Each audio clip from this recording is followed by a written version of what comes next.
On a night swallowed by a merciless downpour, rain slashing sideways as if driven by vengeance, I stood outside the house I once called mine, cast out.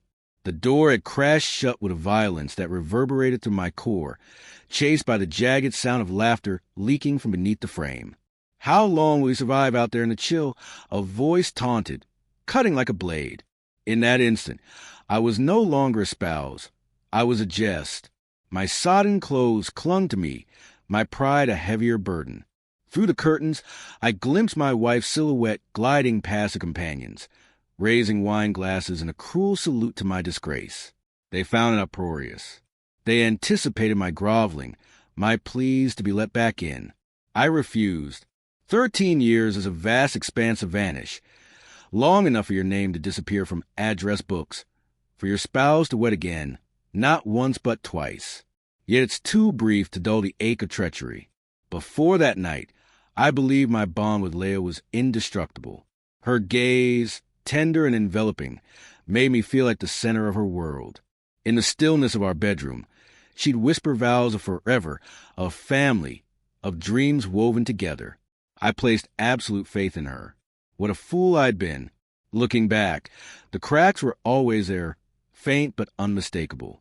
Her friends, Clara, Nina, and Tara, regarded me as an inconvenience, their sneers thinly veiled. Leah began to mirror their mockery, her loyalty drifting. Our evenings together faded into their ladies' nights, and I became a specter in my own existence. The betrayal didn't register until it carved me open. That night, I turned my back on it all, the house, the keys, the version of myself that yearned for affection. They remained behind. I sought shelter first in a refuge of the displaced, then on the wharves, where I landed work on a cargo ship sailing to far-off lands. No one pried. The labor was grueling, the air briny, the quietest self yet. But I carried every fragment of that night. Leah's scornful tone, now filming the ordeal, Clara's slurred proclamation that I lacked the courage to flee. They were correct about my fragility, but only in that fleeting moment. Time marched forward. I reconstructed myself, drifting from one nation to the next. I studied human nature, how people deceive, how they bear their true selves when they believe no eyes are upon them. I honed patience. I embraced stillness. When I gathered enough resources, I turned my focus to them. Leah had risen high, now leading a glossy marketing agency fueled by charm and calculated lies. Now had fallen, locked away for fraudulent schemes.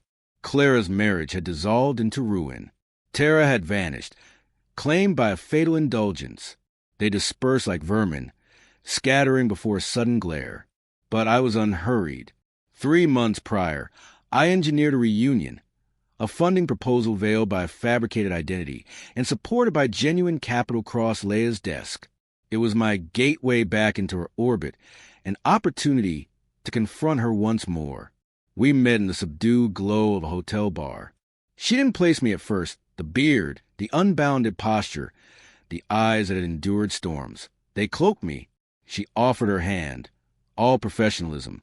As I withdrew mine, I pressed a small USB drive into her palm. Your history, I whispered. The drive contained footage from that rain-soaked night 13 years earlier. Her jeering voice, Na's hyena-like laughter, Clara's intoxicated jabs. It was unshared, kept by one of them for their amusement, until I secured it for a steep price. A second video, refined and ready for public exposure, accompanied it. Her first call came that evening. One unanswered call multiplied to a dozen, then scores, then hundreds. Her messages were torn of panic. Pleas, promises, tears pouring through frantic texts. I held my silence. Instead, I sent more files I meticulously collected, exposing falsified financials, phantom employees, and emails with dubious phrasing. Her empire crumbled in days. Then came the gala, the yearly marketing awards, a dazzling platform where Leah shone. She ascended the stage to accept a career-defining honor, luminous under the lights. But the screen behind her wavered. Clara, now resentful and destitute, had taken my substantial offer to provide access. The video played. Rain cackles. How long will he survive out there? The crowd inhaled sharply. Devices glowed, recording the spectacle. Leia stood frozen. I observed from the dimness at the room's edge, unseen, just another silhouette among many. By morning, the press was voracious. Leia retreated from the public eye. Her allies abandoned her. Her latest partner walked away.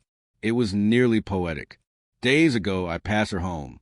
She sat on the steps, solitary, rain falling softly around her. No shelter, no mirth, just her, soaked and small. She glanced up, and for a heartbeat, recognition flared in her gaze. Her lips parted, perhaps to beg or atone. I kept walking. Some asked why I never went back, why I chose to erase myself. The truth is, that night in the deluge, they didn't merely lock me out of my home. They banished me from the man I was, the one they ridiculed, the one who pleaded. He perished in that tempest. The man who emerged doesn't knock. He breaks the door,